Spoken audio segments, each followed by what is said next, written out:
कहा जाता है यत् ब्रह्मांडे तत् पिंडे, यानी जो इस ब्रह्मांड में है वह व्यक्ति के शरीर में अव्यवस्थित है। कुल कुंडलनी की परिकल्पना उसी ब्रह्मांडीय शक्ति जो शिव की इच्छा है पर आधारित है।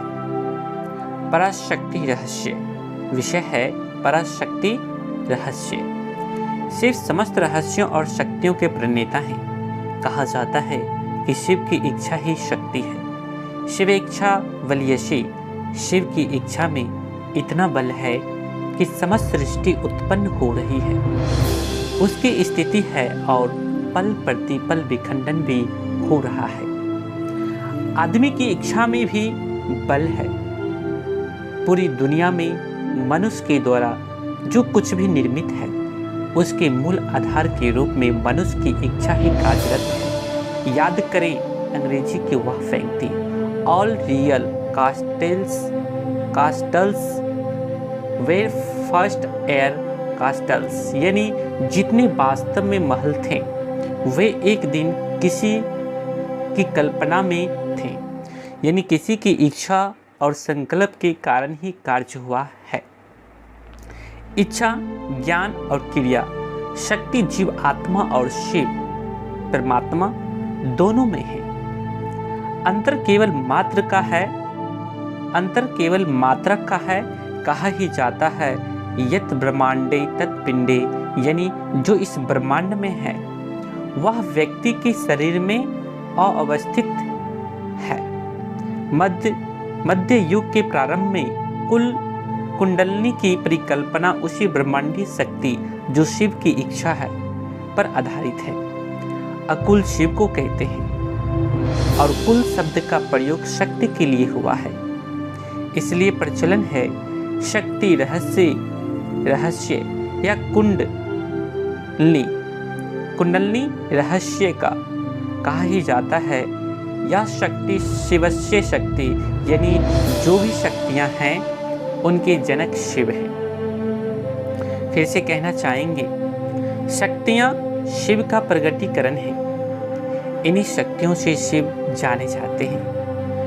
एक हुए शिव, दूसरी हुई उनकी इच्छा और यह सृष्टि की इच्छा शिक्षा उस अनंत सूक्ष्माति सूक्ष्म परमात्मा का मानव स्वरूप में प्रगटीकरण महादेव कहलाया। उसी शिव की इच्छा जो सृष्टि की प्रारंभिक इच्छा थी उसका मानव स्वरूप में प्रगटीकरण आदि शक्ति, भवानी, भगवती आदि उपाधियों से विभूषित हुआ है। यह शिव जनमानस के लिए सर्वसुलभ है। हर हर महादेव, भोला बाबा आदि विभिन्न नामों से जन सामान्य परिचित हैं। पूजागत कोई प्रक्रिया भी नहीं है।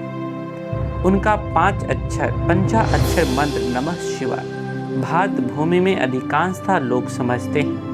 भगवान शिव के लिए तंत्र की दुनिया में 20 मंत्रों का प्रयोग भी पूर्व में हुआ है, यथा एम होम, किंतु शिव का 20 मंत्र लोगों को ग्रहाय ही नहीं हुआ। शक्ति के 20 मंत्रों का प्रचलन है, किंतु शिव अपने कई मूल नामों से जाने जाते हैं। काल के प्रभाव में एम बीज जो ज्ञान का बीज है, विद्या की देवी सरस्वती के लिए प्रयुक्त होने लगा। होम महामृत्युंजय मंत्र में अभी भी है, यथा होम जुम शह। महामृत्युंजय के इस मूल मंत्र की भी जन सामान्य में बहुत व्याप्ति नहीं हुई। ओम नमः शिवाय या नमः शिवाय ही चलता रहा। वैसे भी अगर पौधा सहजता से उपलब्ध हो तो कोई उसका बीज नहीं खरीदेगा। शिव सहजता से उपलब्ध है। शिव सहजता से उपलब्ध हैं। शक्तियों भी सहजता से उपलब्ध हैं, किंतु शक्तियां धारित करने की पूर्व पात्रता अनिवार्य है। इसलिए शक्ति के 20 मंत्रों का प्रचलन है। शक्तियों का विग्रह अनंत रूपों में है। सृष्टि में मूल 5 तत्व है, क्षिति जल पावक शमीर गगन। ये 5 तत्व भी शिव की इच्छा से निर्मित है। ये 5 तत्व भी शिव की इच्छा से निर्मित है। स्पष्टतः 5 तत्वों में शक्तियां निहित हैं।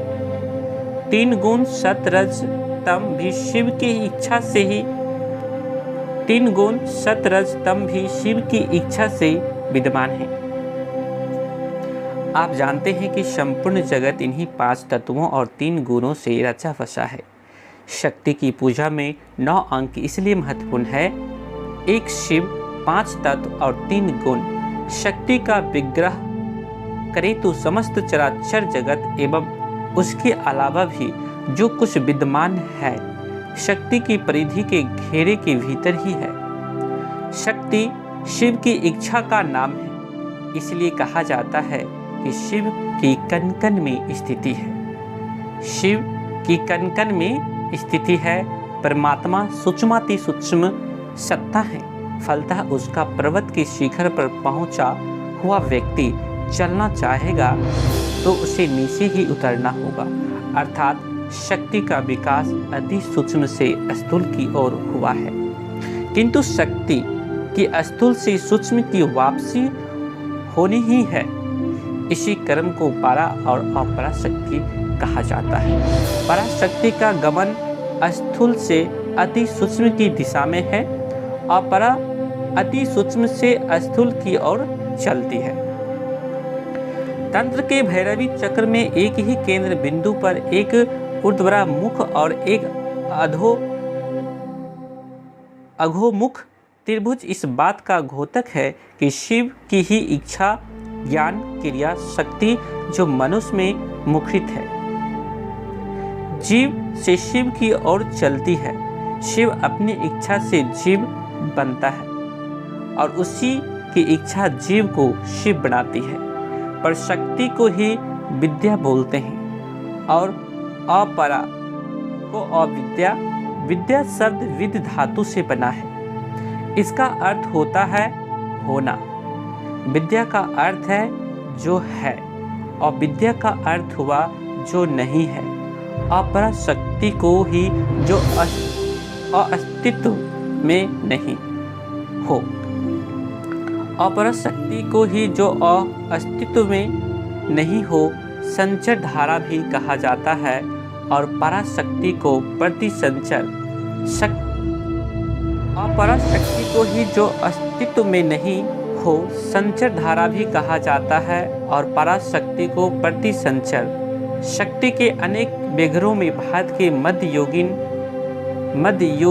काल में 10 महाविद्या की अवधारणा दृष्टिगत होती है। बौद्ध तंत्र, जैन तंत्र आदि क्षेत्रों से पूजिता देवियों को सूत्रबद्ध किया गया है। यथा बौद्ध तंत्र से द्वितीय महाविद्या को समाविष्ट किया गया। 10 महाविद्या में प्रथम देवी काली है। साधना माला में द्वितीय महाविद्या के बारे में बताया गया है कि इस एक जटा देवी की साधना से नागा अर्जुन ने तिब्बत के भोट प्रदेश में उद्धार किया था। इस देवी का एक नाम महाचिन तारा भी है। डॉक्टर विनय तोष भट्टाचार्य ने प्रानंद सूत्र की भूमिका में दिखाया है कि महाचिन तारा ने ही आगे चलकर हिंदुओं की चतुर्भुजी तारा जो 10 महाविद्याओं में एक है का रूप ग्रहण किया। हिंदू तंत्र की उग्रा, महोग्रा, वर्षकाली, सरस्वती, कामेश्वरी आदि देवियों को तारा की ही अभिव्यक्ति बताया गया है। 10 महाविद्याओं की छिन्नमस्ता को बौद्ध वर्षयोगिनी के समशील बताया गया है। कहा जाता है कि छिन्नमस्ता के मूल प्रवर्तक शबरपाद ही थे। माना जा सकता है कृष्णपाद या कृष्णाचार्य इस देवी के उपासक थे, क्योंकि कृष्णपाद की शिष्या मेखलापा तिब्बत में छिन्नमस्ता के रूप में पूछी जाती है। वर्षयानी तारा का मंदिर नालंदा और विक्रमशिला में भी था। नालंदा का पतन सन 700 ईसा में हुआ। मुख्य रूप से काली जो प्रथम 10 महाविद्या हैं उन्हीं के 5 सौम्य एवं 5 उग्र स्वरूप का 10 महाविद्याओं में प्रगटीकरण है। 10 महाविद्या से न्यून अनेकों शक्तियां हैं जो शावर तंत्र में कामरूप कामाख्या क्षेत्रों में मंत्रों के प्रयोग में नैना जोगन की दुहाई दी जाती है। दुहाई नैना जोगन की छोटी बड़ी असंख्य शक्तियों का बहुत बड़ा साम्राज्य रहा है। दृश्य और दृश्य जगत में शक्ति का ही विग्रह है, उनकी ही व्याप्ति है, स्पष्टता। शक्ति मूल रूप में शिव की इच्छा है। निर्वितवाद रूप से शक्ति के रहस्य शिव हैं, भले ही वह धन की शक्ति हो अथवा निसंगी काल की शक्ति। सभी को मेरा प्रणाम। भाई बहन, ऐसे ही वीडियो के लिए यूट्यूब पे हमारे चैनल को सब्सक्राइब एंड लाइक करें। धन्यवाद। सही।